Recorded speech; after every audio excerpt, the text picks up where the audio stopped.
transmitiendo nuestra comunidad al mundo.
Good afternoon, everyone, and welcome once again to the Santa Cruz County School Superintendent's Office Educational Forum.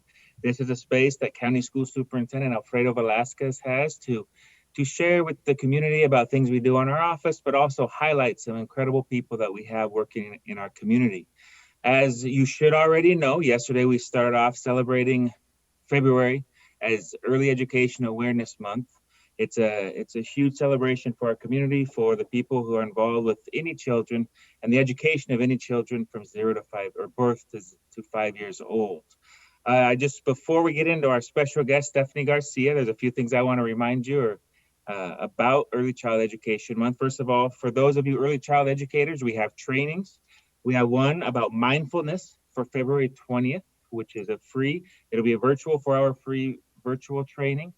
And then we have another one that is focused on STEM learning and teaching, which includes quite a few free materials, which is we're doing together with Pima County, along with early child educators from Nogales, Sonora, Mexico. And so we're super excited about these two trainings. If you're interested, please send me an email at cyoung@santacruzcountyaz.gov. That's cyoung@santacruzcountyaz.gov.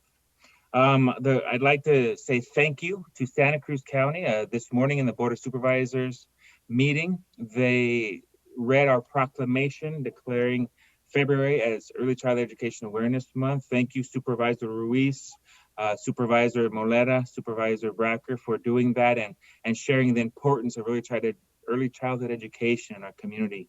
And the same thing tomorrow evening, Mayor Garino will be also reading our proclamation for this city. So thank you very much for that, our political leaders here in the county. And also I'd like remind everybody to look out. We're attacking social media.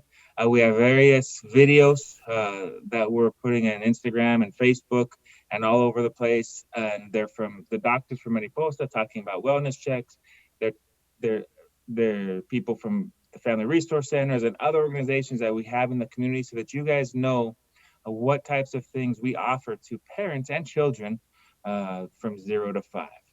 So without further ado, we are very fortunate to have a special guest with us, Stephanie Garcia from the Family Resource Center here in Nogales. Stephanie, how are you doing? I'm doing good, Chris. How about you? Doing good, thank you. We're super excited to have you on. So Stephanie, let's start from the beginning. Are you from Nogales? Yes, I'm from Nogales. Okay. I was raised, I went to school here. I did everything here in Nogales. Okay, so I'm talking to an Apache then, right? Yes. Okay, so you work at the Family Resource Center. Can you please tell me a little bit about what you guys do? Yes, I work at the Family Resource Center here in Nogales, but we all do the same thing. We offer classes for parents with children between the ages of 0 to 5-year-old. We offer developmental class, which is our play groups, as well as support classes that we offer to our parents and parenting classes. We have several parenting classes, so it's in 3 different sections. And we also have a play area. Once it's open, we're doing everything via Zoom virtually. Right. So things have changed a little bit, but we're still offering 3 classes a week. Okay, and so I'm very familiar with your program. My wife and myself we had our children.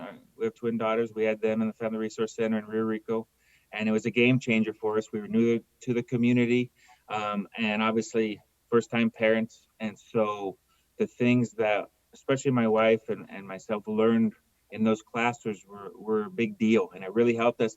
And the biggest thing, especially for my wife, was the social aspect it gave to her. She was able to share her experience with other young mothers or mothers and what they're going through. Is this normal? Should that like that rash, should I take them to the doctor? Like what's going on with this, right? And so could you talk a little bit about the community that you build in these classes? Yes, we built a community, and first of all, most of the families that we have, they don't know each other. So they start going to our classes, and we start working with them. We start giving them classes, offering, and sooner or later, like within the weeks, they become like they start having like a social group, and then the social group keeps growing and growing as soon as we have more families involved in our center. And they support each other. As you were saying, they ask questions into each other. For example, a rash. Oh, my son has this rash. Do you have something that we can do? Or, oh, my son is doing this. Do you have any tips about it? And they start building this community together. And that especially happens. We do have a lot of families from Nogales, but we have a lot of families from outside Nogales that come to Nogales and live here, and they find here their own friends. They start being having, and the best thing is that they have friends with the same age group as their child, which Right. that sometimes it's very hard to find. Even though if you go to a park, to the library, sometimes it's hard to find the same age group as your child. And that way it helps the families build that support system. They support each other, they give calls to each other, they change phone numbers, and they start building this community with them themselves. And Awesome. it's with the help at the center by offering the classes and just being there for them and knowing that we are like a family all together. That's awesome. I agree 100%. It was a big deal for us. I know it really helped us when we moved here. So what are some of the classes that you offer? At the moment, we are offering a play group. We call it a play group. It's Story on the Go, and it's offered for families between the ages with children between the ages of 2 to 5 years old. And what we do during that class, we read a book and we do an activity. And once a month or every 3 months, they come to the center through a drive-through and they pick up the supplies that they were going to use Oh, for class.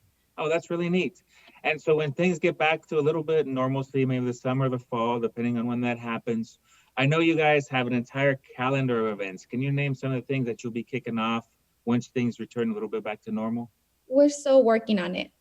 We're still working on it. That's the plan that I cannot tell you a lot about it. So we're still planning. Actually, tomorrow we're gonna meet and see what are some things that we may offer, but we still don't know when we're gonna go back to Right. in-person Of classes. So course. Well, I can tell you one thing that changed our game in our house was my wife took the cooking class or the healthy meals class. nutrition, it's eating smart, Nutrition, yeah, that's how I know. being active. So I learned what was and how healthy is quinoa is. Yes. And I blame your boss, Jennifer Gallos, for that. So quinoa has been prevalent in our house ever since then. Um, my wife tries to push me away from bread every time. Like there's way worse things than bread, man. But the nutrition class I know has had a big impact on our family, and it's enabled our kids. You know, they're in preschool right now, and so whenever they pack their lunch, sometimes I feel sorry for them because I was used to the peanut butter and jelly, whatever's around the house, leftover pizza, just stick it in there, right? Oh, that's And amazing. they get That's not healthy. quinoa. So something great that we offer, eating Well, smart. just real quick, I heard today pizza has tomatoes on it, so it's technically a salad. I heard that on the radio. Oh, that's There's not a tomato salad. salad. It's That's good. just kidding. Once If you in go a ahead, while, you can eat it, but not every day. It shouldn't be a child's lunch every day. Once in a while, it's okay. right, It's right. that class is awesome. It's eating smart, being active. We have a great facilitators, and it's offered through the U of A. So that's a class that we do want almost every family to just participate in that class so they can know the importance of eating healthy and staying active as a family. And the soon as if you start them young, as like reading, like the colors, like anything about starting them young, it becomes a habit later on in life. So Right. I think it's always good. Right. Now, like I said, when we return back to normalcy, Mhm. during the classes, are the children in the classes with the parents, or how's that setting? That's a great question. We have different, as I was saying, we have different classes. We have the parenting groups, which are Pipe, Abriendo Puertas, in Smart Being Active. We have Power Parenting. So those classes, we want the parents' full attention in the class so they can learn while the kids are in their childcare under the childcare supervision. So they're Mhm. not in the same room; they're in the play group, in the playroom, and the parents are taking the class in the classroom. So that's the separation that we have. And also something else that we do for the developmental class, we do have the class with the parents. But for example, I have a 2 year old and a 6 year old, and I go into my class and the class is for the 2 year old. So I leave the 6 year old in childcare. So my full attention for that hour, it's on this 2 year old. So that's Okay. another thing that we do. If you have more than one kid, we do offer childcare just in case, just for you to have all your attention on that one child. And it's also an opportunity for families that have more than one child to give individual attention to each child during the week. And we do offer different age group classes. Wonderful. Wonderful. And so there's a center in Nogales. Where else are there centers, family resource centers? Okay, we have one center here in Nogales, and it's right next to AJ Mitchell. We have another center that is in Patagonia Union High School. It's located on the same campus, which is in Patagonia. And also Hmm. we have another center in Eureka. It's Eureka Family Resource Center, and it's located inside Calabasas campus. Okay, wonderful. And if some, so we're celebrating February's Early Child Education Awareness Month. Can you talk a little bit? You mentioned that it's very important that they start at a young age, learning things. What type of advantages do you see for young children to start? What type of success stories? How do you see them entering school when they start at a young age? Why is that important? I see confidence. That's what I see. I see a lot of confidence on themselves, high self-esteem. Why? Because they enter knowing, and they enter kinder knowing their letters, knowing their numbers, and actually they already have a habit of reading, and most important, they know they have the support of their parents. And it's I something that I really love. It's that parents become their child's first teacher, and that's something that we're not used to it. We're like, no, no, we have the kindergarten teacher, that's our teacher. But no, we're actually, as a parent, we're our child's first teacher. We're responsible of their education during the first years. So that's something that I like most, the parent part.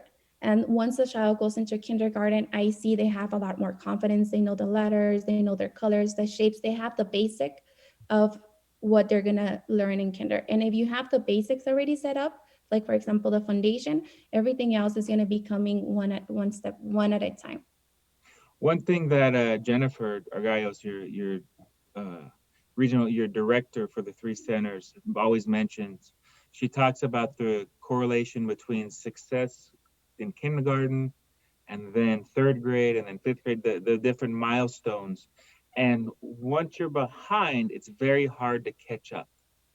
So Yeah. those children who are entering kinder, I mean, you said, like you said, it's kindergarten, right? That's Mhm. where they're going to learn. So, but once they enter kindergarten and they're a little behind, it's those kids have to not only catch up with that knowledge, but they also have to work twice as hard, right? To Yes. get there, and they don't come in with those academic habits we could say, right? Mhm. So it's doubly hard for those kids who go in with a blank slate. I mean, they're smart, they're intelligent, whatever, but they got to work twice as hard as the other ones to catch up, right? And you're completely right about the self-esteem. That's a wonderful comment. Yes, once you enter kindergarten behind, it usually takes, for example, if you're behind in kindergarten, and it's going to take for that child to get on the same level as other childs at least 2 hours after school. So it's a little bit Wow. extra, and we can actually save that time if we start them young. And it's sometimes we're going to say, oh, it's like a little drill, but no, you can actually play games with them. You can count outside. It's not like an education, it's educational, but it's not like in a classroom. It's more within playing. You Right, learn. right. Learn through playing. I know at our house we started, Loteria, the bingo game, because our kids their English is pretty good, but their Spanish is lacking. So Mhm. so we had to include whoever wins has to dance also. But it makes it fun for the kids and the parents, and you're learning, but at the same time you're playing. So that's a wonderful comment, and yeah, learning doesn't have to be difficult all the time, right? No, it doesn't have to be difficult. And also, just building the language of a child that we start them early in life, for example, reading to them every day, we can see a difference in their language. Their vocabulary is different, and they have a great imagination as well. And also, they have a more like their attention span is a little bit longer than other kids that have not been read since a young age. And Wow. that's something that we really promote in our center. It's literacy. We always want, like, we have reading logs, we have a library for them to check books, and that's something that it's for us extremely important because we know the benefit it has on our child. Oh wow, that's a wonderful comment. So your centers actually have libraries that parents can check books out at. Yes, we're once when we were at the center, they did had a library. Now we're working on something for them in the Right. upcoming month. Well, I know our office always sponsors Read Across America, and we try to get reading because we work through K through 12, and so we try to get people into the schools reading. But yeah, I didn't know that your centers had libraries that were where parents could come check out books. That's really neat. Yes, we do. Congratulations on that. Thank you. Okay, well, Stephanie, the next thing is okay. So you've made a very compelling case for the family resource centers and for people to contact you. What's the best way for a parent to contact you to start either now with the virtual classes or later on with the in-person classes? What's the best way to contact you? The best way to contact is through Facebook, and that's one of the things that we have. We have a lot of families entering our Facebook page through the Nogales Family Research Facebook, Rio Rico Family Research Facebook, or Patagonia Family Research Center Facebook. You can just search your name and it's gonna pop up there. Send us a message or DM. And also another way that you can contact us is via phone.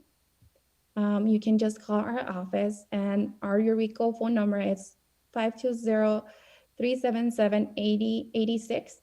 And for Nogales and Patagonia, it's 520-397-7334. And also we have a website set up already. And right there, you can just do our welcome form, and we're gonna call you within 24 hours. One of our staff will contact you and give you and ask you, what are you looking for? What is the age group? What is the age of your child? What classes are you interested in? And also, our website is the best way to find it. It's the link is very long, so the best way is just put in Google Santa Cruz County Family Resource Center, and the first one is gonna pop up. That's our website. It's a long, Wonderful. so that's the way that you can contact us. Wonderful, wonderful, Stephanie. I know you're, especially at least your in-person classes. I know they're always really full, and sometimes you had to add another class, or you'd have to say, can you wait till the next semester? I know you guys are always really, really full. So parents out there, if you're interested, make sure you contact them. Go through Facebook, Google them to get to the website, or just give them a call. But thank you, Stephanie. Do you have anything else you'd like to mention? No, yes, I would like to mention something. We have a partnership with the Diaper Bank of Southern Arizona. And what we do, we give families a certain amount of diapers each month. So if you know anyone in the community that is in the need of diapers, just let them contact us. So that's something great, and especially during this time. Yeah, especially wonderful. Thank you so much, Ms. Garcia. Thank you so much, Stephanie Garcia from the Family Resource Centers here in Santa Cruz County. They're operated by the University of Arizona Cooperative Extension Santa Cruz, and the funding comes from First Things First. So thank you so much, Stephanie, for being here and explaining and letting us know first of all, how important early childhood education is, and secondly, all the great things that you guys are doing at the Family Resource Center. Thank you so much, Stephanie. Well, thank you for having me. Thank you. And everyone, thank you once again for joining us on the Santa Cruz County School Superintendent's Office Educational Forum. This is, like I mentioned before, a space that the County School Superintendent Velasquez wanted to open up so that we could highlight programs like the Family Resource Center, so that our community is able to come together and really utilize the different wonderful things that we have in our community. Once again, thank you. We love Nogales for opening up this spot. And everyone have a wonderful day, and we'll see you next week.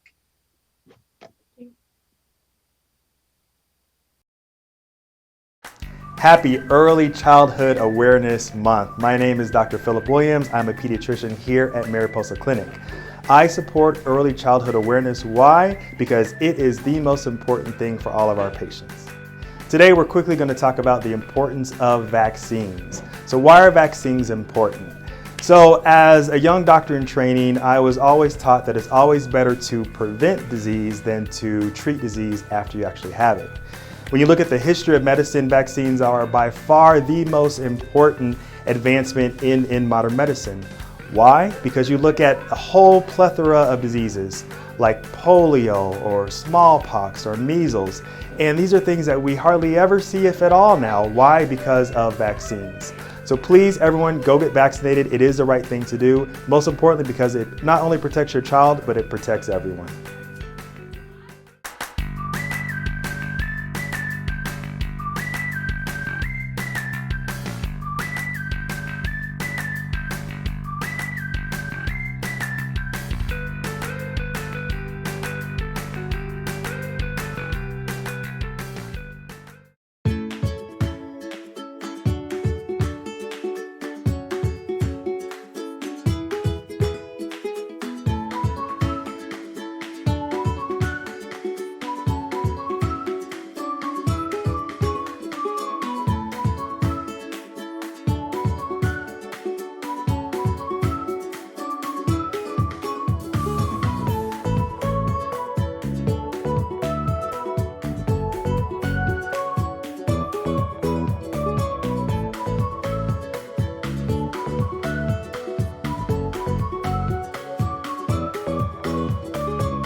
Transmitiendo nuestra comunidad al mundo.